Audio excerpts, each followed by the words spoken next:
Hey, salut à tous les petits trolls et bienvenue dans cette nouvelle vidéo où l'on va cette fois-ci s'intéresser à un SCP quelque peu particulier, dirons-nous, puisqu'il ne s'agit en réalité pas d'un SCP. Merde, je crois que j'ai poussé le jump cut un peu trop loin là.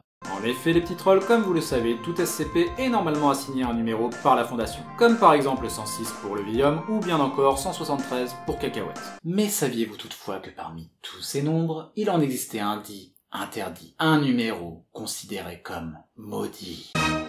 Ta gueule! Et ce, pas sans raison, puisqu'apparemment tout objet obtenant cette assignation, soit le numéro 048, aurait tendance à être détruit, déclassé, volé, ou bien encore tout simplement perdu par la Fondation.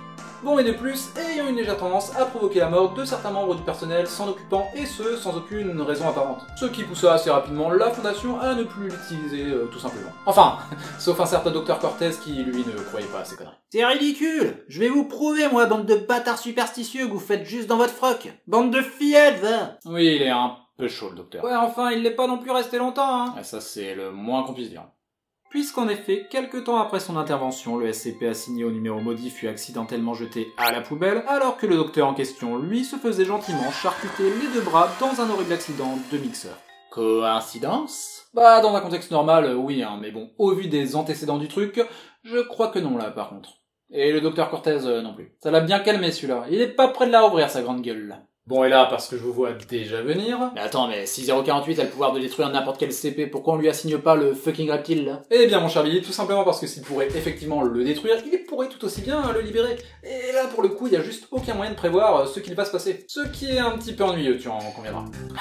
Mais surtout, et cela ne reste que mon humble avis, la principale raison serait, comme vous l'aurez compris, que 048 frappe sans distinction d'aucune. Là où d'habitude ce sont les sujets exposés aux SCP qui sont en danger, principalement des classes D, on va pas se mentir, bah pour une fois, dans ce cas précis, les docteurs y sont tout aussi exposés. Et ce malgré, comme a pu le constater, le fameux docteur Cortez. Ce qui serait du coup, selon moi, la raison principale pour laquelle les chercheurs n'ont pas voulu plus expérimenter sur ce SCP. Et oui, je dis bien SCP parce que selon moi, vu les effets du truc, c'est le numéro en lui-même qui est un SCP. Enfin bon, après ça reste à débat, dites-moi en commentaire.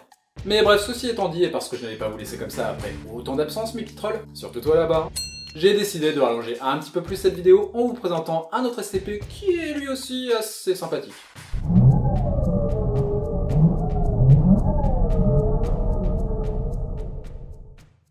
SCP-309 est une petite peluche tout ce qu'il y a de plus banal, à la particularité près que celle-ci semble avoir été cousue à l'envers, exposant dès lors son dedans en dehors. Bon, jusque-là, comme on a dit, plutôt chelou, mais bon, c'est pas non plus bien grave. Non, ce qui est plus grave en revanche, c'est sa petite capacité à transformer d'autres êtres vivants à son image. Quoi? T'inquiète, on y revient.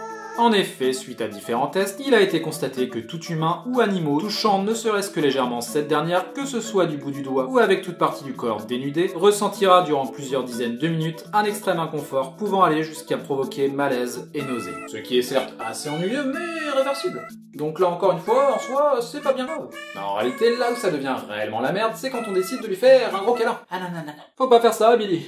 Jamais.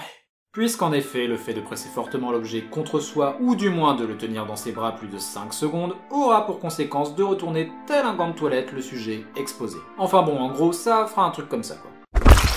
Et oui, comme tu t'en doutes, il paraît que c'est extrêmement douloureux. Bien plus que des névralgies faciales, ou même d'un accouchement d'après témoin. Et là, ce qui veut aussi dire que la Fondation a dû pas mal expérimenter sur ce SCP pour savoir ça. Ouais. Enfin, en même temps, celui-là, contrairement à 048, aucun danger pour les docteurs, donc allons-y, hein, dans la joie et la bonne humeur. Wouhou! Mais surtout, et c'est là que ça devient particulièrement intéressant, c'est que le processus en question n'est pas mortel. Eh non, Billy. Comment est-ce possible? Eh bah écoute... SCP! Voilà. Enfin, dans la majorité des cas en tout cas. Mais ce qui veut aussi dire, si tu y réfléchis bien, que tu as à la Fondation des mecs qui se baladent au KLM muscles et tendons à l'air. Ça doit quand même être quelque chose de bosser là-bas. Bref les petits trolls, j'espère comme d'hab que cette vidéo vous aura plu. Si c'est le cas, on n'oublie pas le petit like et le petit partage pour soutenir la chaîne. Et sur ce, bah moi je vous dis tout simplement à très bientôt pour la prochaine vidéo. Ciao!